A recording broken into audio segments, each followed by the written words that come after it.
Assalamualaikum warahmatullahi wabarakatuh. Kami dari kelompok 3. Saya Kanabila Nalatul Faida. Saya Maya Syarifatun-Nisa. Saya Putri Gina Amelia. Kami akan mempresentasikan kimia unsur golongan 1A. Kelimpahan unsur hidrogen di alam semesta, yaitu hidrogen adalah unsur paling melimpah dengan persentase kira-kira 75% dari total massa unsur alam semesta. Yang kedua, kelimpahan unsur litium. Kadar unsur litium dalam kerak bumi sebanyak 65 ppj. Mineralnya lepidolit, spodumen, LiAlSi2O8. Yang ketiga, kelimpahan unsur natrium. Kadar unsur natrium dalam kerak bumi sebanyak 28.300 ppj. Mineralnya yaitu garam batu atau NaCl, air laut, sendawa cili, NaNO3. Kelimpahan unsur rubidium dalam kerak bumi sebanyak 310 bagian per juta dengan mineralnya yaitu lepidolit atau Rb2FOH2Al2SiO3. Kelimpahan unsur cesium. Dalam polusi CS4Al4Si9O26, H2O dan sedikit dalam lepidolit, persen di kerak bumi adalah 0,0003%. Kelimpahan unsur fransium. Fransium adalah logam yang sangat reaktif. Fransium sangat langka, dengan sejumlah kecil ditemukan dalam biji uranium dan thorium, di mana isotop fransium negatif 223 terus terbentuk dan meluruh. Unsur ini terdapat di kerak bumi sebanyak 20-30 gram setiap saat. Isotop yang lain kecuali fransium negatif 221 merupakan sintetis. Berikut adalah tabel sifat fisika untuk masing-masing unsur. Dari tabel-tabel tersebut dapat disimpulkan bahwa nomor atom dalam satu golongan bertambah, kerapatannya bertambah, titik cair dan titik didihnya berkurang, energi pengionan dan keelektronegatifannya berkurang. Sifat logam semakin ke bawah, semakin kuat, dan yang terakhir yaitu memberikan spektrum warna yang khas. Reaksi kimia hidrogen. Yang pertama, reaksi dengan air. Hidrogen tidak bereaksi dengan air. Kelarutan hidrogen dalam air sekitar 0,00160 gram kilogram pangkat min 1 pada 20 derajat Celcius atau 297 Kelvin dan tekanan 1 atmosfer. Yang kedua, reaksi dengan halogen. H2 plus F2 menjadi 2HF. Yang ketiga, reaksi dengan asam. Hidrogen tidak bereaksi dengan asam. Keempat, reaksi dengan basa. Hidrogen tidak bereaksi dengan larutan basa. Reaksi kimia litium, yaitu yang pertama reaksi dengan nitrogen. 6Li plus N2 menjadi 2LiN. Yang kedua, reaksi dengan air. 2Li plus 2H2O menjadi 2LiOH plus H2. Yang ketiga, reaksi dengan oksigen. 4Li plus O2 menjadi 2Li2O. Yang keempat, reaksi dengan halogen. 2Li plus X2 menjadi 2LiX. Reaksi kimia natrium. Yang pertama, reaksi dengan hidrogen.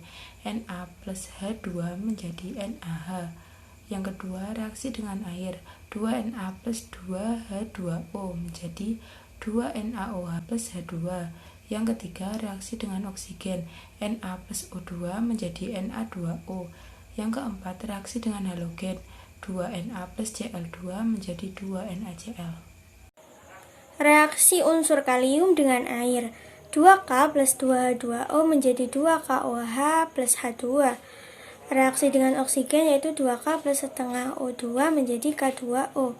Sedangkan reaksi dengan asam yaitu 2K plus H2SO4 menjadi K2SO4 plus H2. Reaksi unsur rubidium dengan air. 2Rb plus 2H2O menjadi 2RbOH plus H2. Reaksi ini menghasilkan larutan RbOH dan gas hidrogen. Sedangkan reaksi unsur rubidium dengan udara, yaitu unsur ini bereaksi hebat dengan oksigen hingga mampu terbakar secara spontan di udara. Reaksi kimia cesium. 1 reaksi dengan asam encer. 2CS plus 2H plus menjadi 2CS plus H2. 2 reaksi dengan air.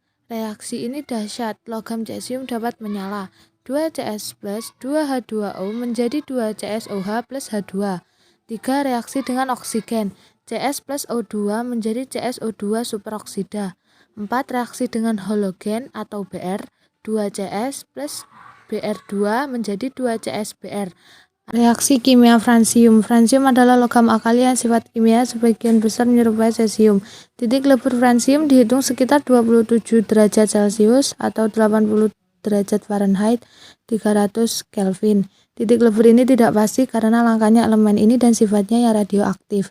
Dengan demikian, diperkirakan nilai titik didih 677 derajat Celcius atau 1250 derajat Fahrenheit, 950 Kelvin juga tidak pasti. Proses pembuatan unsur hidrogen. Pada dasarnya, hidrogen dapat diproduksi melalui beberapa jenis proses.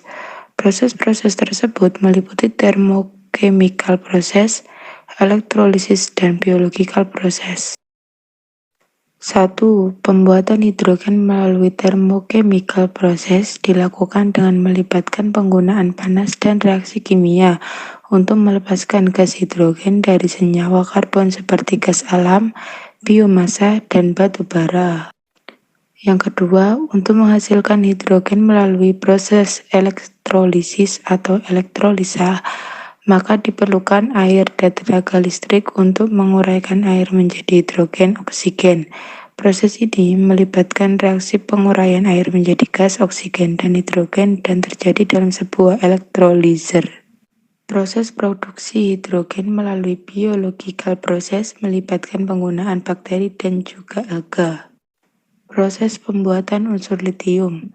Bentuk litium alfa akan diubah menjadi bentuk litium beta pada kisaran suhu antara 1100 derajat Celcius.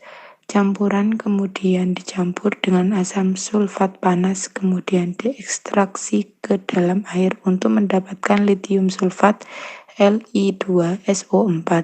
Senyawa sulfat ini kemudian ditambahkan natrium karbonat untuk mendapatkan garam Li2CO3 yang tidak mudah larut di dalam air.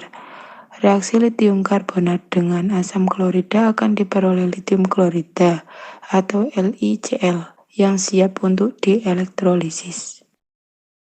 Sintesis logam litium memerlukan teknologi elektrolisis, dan proses ini berlangsung sangat sulit disebabkan sulitnya memasukkan satu elektron kepada ion logam litium yang bersifat elektropositif. Biji litium yang penting adalah spodumen LiASiO3. Proses pembuatan unsur natrium. NaCl memiliki titik leleh lebih dari 800 derajat Celcius. Oleh sebab itu, pembuatan natrium hanya dengan NaCl saja akan membutuhkan energi yang cukup besar. Untuk menghemat energi, maka NaCl dicampur dengan CaCl2 dengan perbandingan masing-masing 40% dan 60% sehingga titik lelehnya turun menjadi 580 derajat Celcius. Proses pembuatan unsur kalium. Kalium awalnya dibentuk melalui elektrolisis, juga dapat melalui reaksi logam natrium dengan KCl, yaitu Na plus KCl menjadi K plus NaCl. Proses pembuatan unsur rubidium tidak dapat diperoleh dengan proses elektrolisis karena logam-logam yang terbentuk pada anoda akan segera larut kembali dalam larutan yang digunakan, sehingga menggunakan metode redox. Proses pembuatan unsur cesium. Metode pembuatan cesium tidaklah sama seperti proses pembuatan sodium maupun logam-logam alkali lainnya. Hal ini dikarenakan logam cesium sesaat terbentuk secara elektrolisis dari liquid cesium klorida CsCl dapat dengan mudah terlarut ke dalam molten salt atau garam cairnya. Katoda Cs plus elektron menjadi Cs, anoda Cl menjadi setengah Cl2 plus elektron min. Reaksi ini dibuat dengan mereaksikan logam sodium dengan cesium klorida panas cair. Na plus CsCl menjadi Cs plus NaCl. Ini merupakan reaksi kesetimbangan dan pada kondisi ini, cesium sangat mudah menguap dan hilang dari sistem dalam wujud relatif bebas dari pengotor. Mengakibatkan reaksi terus berlanjut, cesium dapur dimurnikan dengan destilasi. Proses pembuatan unsur fransium. Fransium dihasilkan ketika unsur radioaktif aktinium meluruh melalui reaksi sebagai berikut. 89 menjadi 87 Fr atau He. Manfaat unsur hidrogen. Yang pertama, reaksi nitrogen dalam membuat amonia. Yang kedua, pembuatan metanol. Yang ketiga, sebagai pemurnian minyak bumi untuk menghilangkan ikatan rangkap karbon-karbon.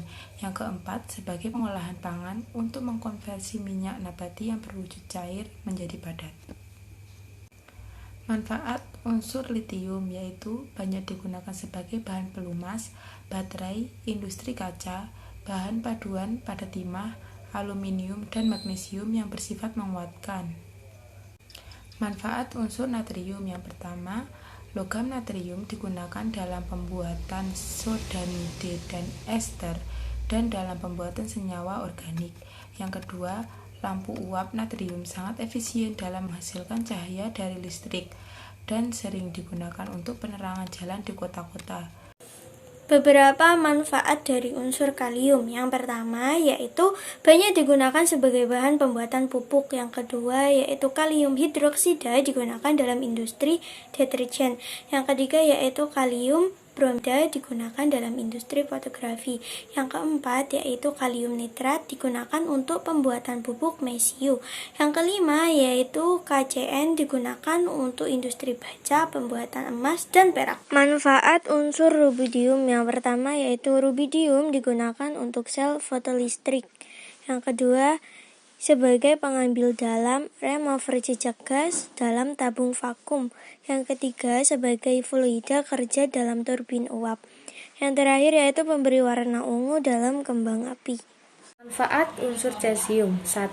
Sebagai minyak eksplorasi. 2. Jam atom. 3. Tenaga listrik dan elektronik. 4. Cairan sentrifugasi. Manfaat unsur fransium. Kegunaan fransium secara komersial tidak ada penggunaan untuk fransium karena kelangkaan dan ketidakstabilannya. Unsur ini hanya digunakan untuk tujuan penelitian.